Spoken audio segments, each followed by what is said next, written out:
Unbeknownst to our unwitting podcasters, a diabolical fate awaits them. If they cannot finish their podcast within 23 minutes, the bomb planted underneath their table will explode. Will our heroes make it in time? Or will they obliviously blather on for 40 minutes once more? Only time will tell. Welcome to episode 3 of the something podcast. What's that podcast called? It's Misfits Podcast. Misfits Podcast. Jesus, we've I'm already Manus. recorded 2 episodes and Yeah. you can't remember the name? I don't know the name. It don't matter. The point is, I'm Manus. We got, who else? Brendan? I'm Brendan. Yep, nice to meet you And guys. Raymond. I'm your boy Raymond. Fabulous. Now, does anyone want to talk about what we're going to be going through this podcast today? Sure. As in, I don't mind taking up the slack, man. Yes, So please. we're going to be talking about work-life balance to start off. You know, something that's kind of hard to do in medicine, given that there's so much work and not enough balancing, you know? Yeah. So what do you guys tend to do in your spare time to relax when you're not doing, like, anatomy or histology? All of that, you know, stuff. Well, I know Raymond recently has become number 1 ranked player in Catan. So why does he tell us about that? Sure. So true. Well, I picked up guitar at the end of last year, so actually before med school started. And I've been really getting into it. I actually went to a tournament earlier this year to play in person, actually, because normally I play online. But there was an in-person tournament somewhere else in Brisbane that I went to, and I actually got to the semi-finals. So pretty Wow. proud of that for my first showing.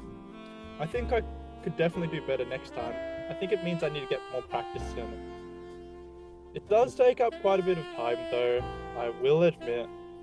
I think that balancing around my studies and other hobbies becomes a bit of a struggle when I get into that flow of playing guitar, because it's like, oh, just one more game, you know?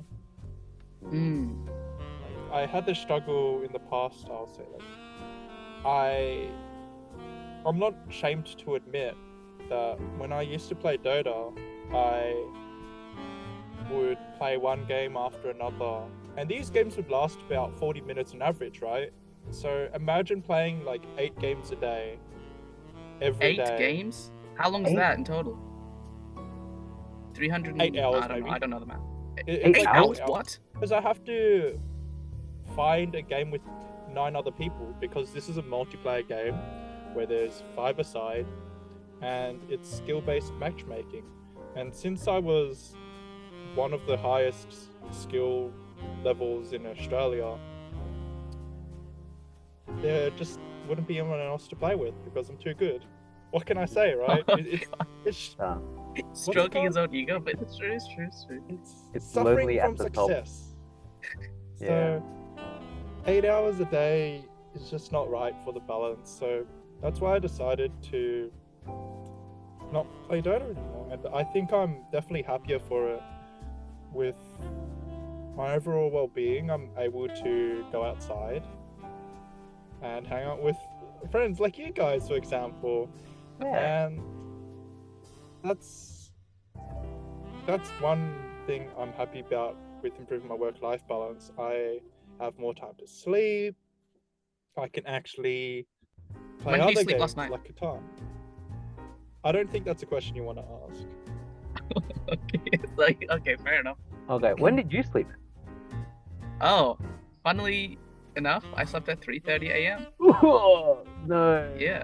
That makes 2 of us. So, Two what of did you? we do yesterday? Did anything happen yet? No, yesterday was, I Saturday. don't even know, Saturday, and we had the entire day free, right? Yeah. We didn't have anything. When was karaoke again? It was on Friday. Friday. Friday. So Saturday was free. So every day whenever I wake up, I have a plan in what I have to get done on that day. Typically it's things like, okay, get my Anki done for the day, get like at least 1 unit from the UQ Extend, so which is like an online like website where a lot of our content's being taught, as well as get 1 lecture done. So those are like the minimum 3 things I have to get done each day, and it's pretty flexible. The only objective is get them done before you sleep. You can't sleep before you get them done. Now, That's obviously, there's an actually issue with pretty that sort of principle. There's an I issue think with that's that pretty principle is that because I end up just like procrastinating a bit, and when I sleep, just gets later and later. So, for example, yesterday, I didn't actually start studying until about 4 p.m. So, and Anki takes a good amount of time. The UQ Extend was histology this time, so this is like looking at cells, looking at structures at the macro and micro level, and it's a lot. It's a lot. So, but I got it done, and then I slept at 3:30 a.m. Woke up at 1 p.m. Is that So right? I haven't eaten yet. But the point is, at least the process of actually ticking things off and getting things done, and knowing what I got done yesterday is done, and now I can focus on what I need to get done today is good. I'm up to date with the content, and that's something I couldn't say last semester. Last semester, in the same position, I would have been 1 week behind, and I wouldn't have remembered what we learned in the past few weeks. At least this time, I can say that I'm up to date with the content, and I know a good amount of what's been taught in the last 2 weeks. I remember a good amount of pathology. I remember a good amount of histology. I remember a good amount of like general anatomy. It's still could do with a lot of improvement because obviously, as anyone would know, sleeping at 3:30 a.m. is not the best for your health. But I'm hoping would to be one improve, to and that. maybe you guys can teach me something about like study life balance. Yeah, but no, I agree with you, man. Like being stuck in that like sleep cycle of like just like because less sleep makes you wake up later, which pushes back your study time to later, which makes you sleep later again, right? Yes, So- exactly. Yeah. That endless cycle of just like not having enough sleep, and also having less sleep makes you less effective at studying as well, Mm, right? So you tend to procrastinate more, you tend to get like Yeah. tired more as well, right? So it's just like a vicious cycle, which I feel like a lot of med students, kind of A trap. understand a little too well. But I think the only way to break out of that cycle is maybe sometimes you gotta just like let go of a day and just like spend it recuperating sleep. Because then you have to get back on track first. Which is why some people they like stay up like the whole night, to like reset their clock, right? right. So they can get back to a reasonable time. I know like one guy in college, his sleeping times used to get like later and later until they eventually just became normal again. So it's like, oh yeah, I'm sleeping at 4 now. I'm sleeping at 5 now. I'm sleeping at 6, and then And then it sleeping goes all the way around. yeah, back it to goes normal. all the way back. It's like, oh wait, it's actually a normal sleep schedule again. So I guess you could wait for that to happen, or just take like a reset day. Right. I think sometimes making yourself push through, at least for me, pushing through like sleep deprivation to try and like do work is not possible for me. So I Right. need to, which is where I try to keep my sleep schedule like not too bad. So I tend to Right. sleep maybe like at 1 or like 12, like 1 later. Maybe I try That's- to get to bed that's really at like 12 or like 11-ish. Mm. And it's really hard because we have 8 a.m. lectures as well a lot of the time. right? Yeah. I don't even attend those. I I've don't given up on them. attend They're lectures most of the time, so I just watch the recordings. But the thing is that, like, being able to wake up for them, you can only really do that if you slept at like 11, right? Right. Uh, Yeah. And being able to get the lectures out of the way like early in the day when you have like free time that you would have slept Mm. sleeping instead, Yeah. it's like good for Yeah. keeping on track. Because you're like, at least I Right. went to that lecture and at least I took notes. Because I do Mm. agree to that, actually, Yeah. Brandon. But I also think, on the other hand, it's like the question between going to lectures in person versus watching them online. I think that is a question that all students ask themselves at some point or another, especially especially after the global pandemic happened and everything. So that meant that there'd be recordings online. So people had the option between doing it in person or online. And there's a couple of pros that you just mentioned, how if you go early in the day, get that out of the way, you save time in that aspect. I feel like there's a couple of cons that you miss out on, well, you've just overlooked right now. So one of them would be, if you go in person, I feel that I can't move around too much because I don't want to disrupt my peers' learning from making too much noise or bringing attention to myself. And I know that some people do this, and you're not supposed to. You're not supposed to eat food or drink in lecture halls, I believe, right? They're the signs around campus, and this isn't just for UQ. I'm pretty sure I've seen it at Melbourne Uni because I actually went there a really long time ago to participate in a maths competition. So maybe that's a story for another day. But back on track between the dichotomy of online learning and learning in person,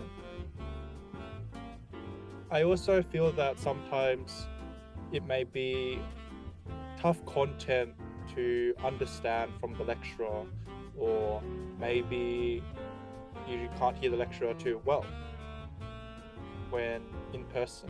However, if you go online, you can rewind or you can speed up depending on how well you can take in the content and understand it. So I feel like it's more flexible learning online, and maybe you can even speed up by using the 2 times speed or even higher.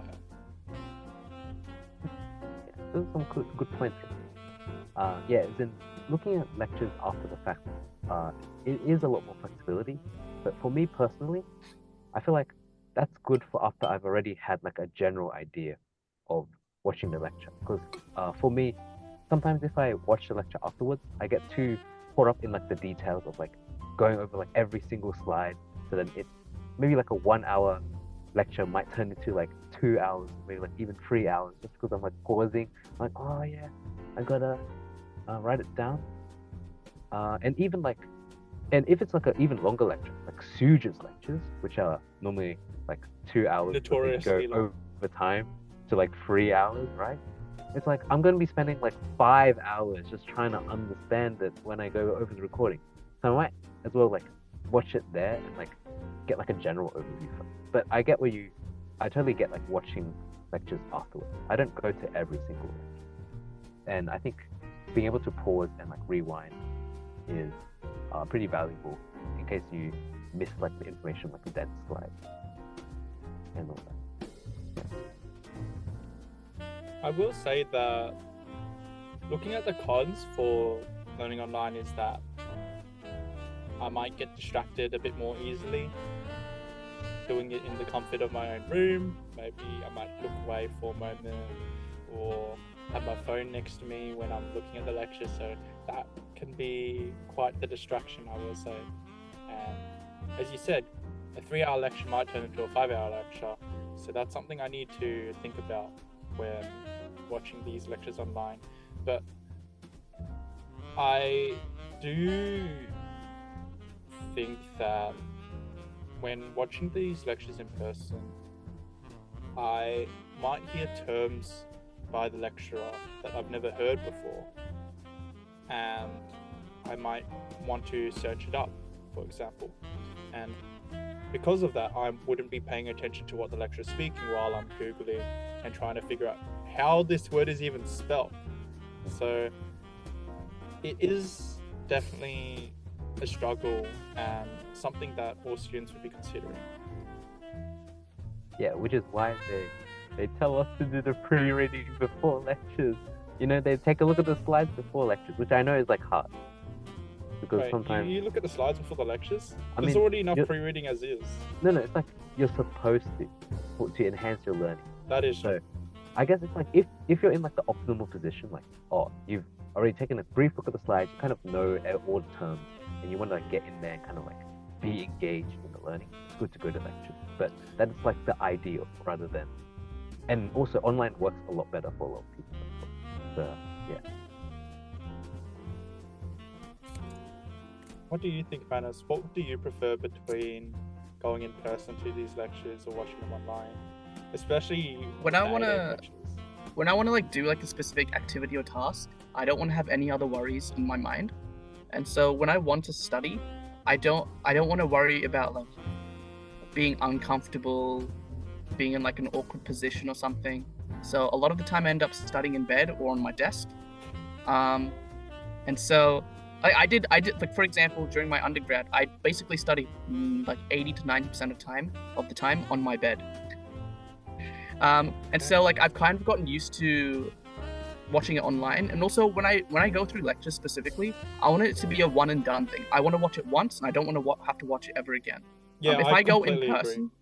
if I go in person, maybe it's like a 1 hour lecture, but I feel like I'll be kind of a bit uncomfortable. Maybe it's cold. Maybe I had to go there at 8 a.m. So like at Uni Melb, for example, when there's like an 8 a.m. lecture, it took me a 1 hour 15-minute commute over there, so I'd have to wake up pretty early. Here I don't have that excuse, but still it can be a little cold. Maybe I'm a little uncomfortable. Maybe I slept at 3:30 a.m. and now I have to wake up for an 8 a.m. lecture. It's not compatible for me at the moment. And so like I'm in my room, I'm most comfortable. It might take me 2 hours to watch a 1 hour lecture, but I know I'll have gone through it once very thoroughly. I've taken all my notes, I've extracted what I think I need to extract from the lecture. Now I can forget about the lecture and just focus on revising whatever's there. For me, at least, that's what I think works best. Maybe I should give in-person lectures a better chance, especially when my when I'm a little bit more disciplined in terms of my study habits and my sleep schedule, and maybe I'll find out that in-person lectures actually are enriching. And I can definitely see how, like, going in person, watching it, and listening to it, just getting a general feel for it, getting a general overview, and then ideally you should be reading the slides, reading the pre-readings before, and then re-watching the lecture afterwards. That's probably like the optimal way of learning. But for me, that seems so much, dude. So much. Yeah. I don't want to be spending that much time on one lecture when we have, like, as you guys said, a 3-hour lecture from Suja, a 2-hour histology session, a 50-page reading for each of the TBLs. It's so much. So I'm personally more in favor, personally at least, more in favor of the recorded versions. It seems like I'm outnumbered, but I don't know. how There's about there's no best Yeah, way. yeah. It's per person, whatever fits no, the your individual points are best. all valid, Yeah. just like you guys. I think our points are more Thanks. valid than yours, though. Oh my god, Thanks, dude. Raymond, That's for good. that opinion, which I will discard. Anyway, so do you want to move on to our next topic? Sure, go for it. So basically, our next topic is about living in college versus living independently. Because like a lot of students who are in medicine, they might be like living alone or in like a share house or that sort of thing, and might be coming from like overseas or interstate where they might be getting more support, like they're living with their parents, they have someone who's able to like support and like maybe prepare food for them or like This was help with me cleaning. during undergrad when I lived with my parents, and now I'm interstate since I came from Melbourne. Yeah. Do you guys want to explain what a college is? Since some people, I didn't know what colleges really were until I actually moved here and needed to move into one. It's true. Would you like to do that, Raymond, since you're in one Sure. yourself? I think that a college is a place where you can live close to campus, and some colleges may offer food to be cooked, or they may have a kitchen that you can share with other people to cook. There'd be other facilities, maybe like a gym, for example, or rooms to study in, and there'd be beds to sleep in as well. So it's just another way of living, another type of accommodation compared to maybe renting out a place or living in a share house together. There's a multitude of options you can stay in, but for me, I'm living in college at the moment. I know that you two have also lived in college or are living in college at the moment, but I think that's an idea of what college is. Yeah, Is it- my college, Emmanuel, has like, I think, over 200 people at the moment. Like a majority of them are undergrads, but they have like a specific postgrad wing for like postgrads who might be doing masters, maybe they're doing PhD. I'm doing MD, so I'm in there as well. It's a little bit different to the undergrad ones where they sort of live in dorms, like it's a long hallway and there's like an individual room with just a bed and like a desk, versus in the postgrad wings where we have like there might be like 2 to 4 people per flat, and we actually get a flat, which is a little bit more luxurious, I guess. And it's a lot quieter than the undergrad ones, at least. Maybe we're missing out on the more social life, but I guess we sort of make up for it by hanging out together. I guess we're a little more tight knit. Best part about it, like I was talking about how like I don't want to really be worrying about a lot of like tasks or chores throughout the day when I study. There's a catering option, so then I don't have to worry about cooking. I don't have to worry about groceries. I know this is something that Brendan has to do, for example, and he was formerly in union, I think, with Raymond, and then he moved out, I think, this year. So maybe he could tell us more about what life is like after having left college, what added things he has to do throughout the day, what things maybe he misses, what things he actually likes more. I don't know. Thanks, man. So actually, I just want to add something about college. I think it's different. College is different from something like res, because res also offers something similar in like accommodation and What's res? sorts of like places that like the same place that you live. But college has EUQ like res, it's like a building, right? it's like a building where you can like, I think it's similar to like the living situation at college, but it doesn't have like the culture surrounding the college. Right, the culture. Yeah, there's definitely a massive culture around college. Yeah. Like I know Emmanuel and Union, like they have their own, like they do events for their residents, and also they try to get everyone to kind of get to know each other, and there's often a shared sense of like community by being in a college. Like, oh, I'm part of Emmanuel College, or like those are like the Union College dudes or and dudettes. You know, Okay. it's like you know, it's like, oh, the King's boys, they're like that, you know. Or, Yeah. you know? Well, I'm not saying it, but yeah, you know, back to the question, which is what do I miss and what do I enjoy about living independently and in the share house? I really do, like, even though the catering options were like good for convenience, they often came at like times that specific times, you know, for the catering. So you'd have to be at Union College at a certain like in a certain period in order to get the food that you wanted, right? And that could clash with your timetable and also things that you wanted to do, like, oh, and it also felt bad to eat out, right? Because you're like, oh, I'm losing money, even more money than if I stayed at college and just ate, right? Yeah. So there's like a lack of freedom in that sense. And even though there's options to have like late meals and pack your own breakfast and things like that, it's also attached to being there at like breakfast. Because if you want to pack lunch, you have to be there at breakfast in order to make a lunch, right? It's just not always. But since I'm living independently, I can just do whatever. And like pack my own lunch and just like make like a whole week's worth of meals and just put them in the fridge, just take them out whenever I want. Bulk prep? And also I can make my own food, Right. which is great because some of Union's food was not the best, especially their Asian food, because they Thanks, always man. used to have problems with that. Like Asian food kind of sucks. Union's pad thai was made with like, you know, pho, like Vietnamese pho. Really? Yeah. It was yellow pho, and they put in like baby corn and carrots. Oh, disgusting. You know, Emmanuel's naan is pita bread. That's fine. Yeah, that's so sad.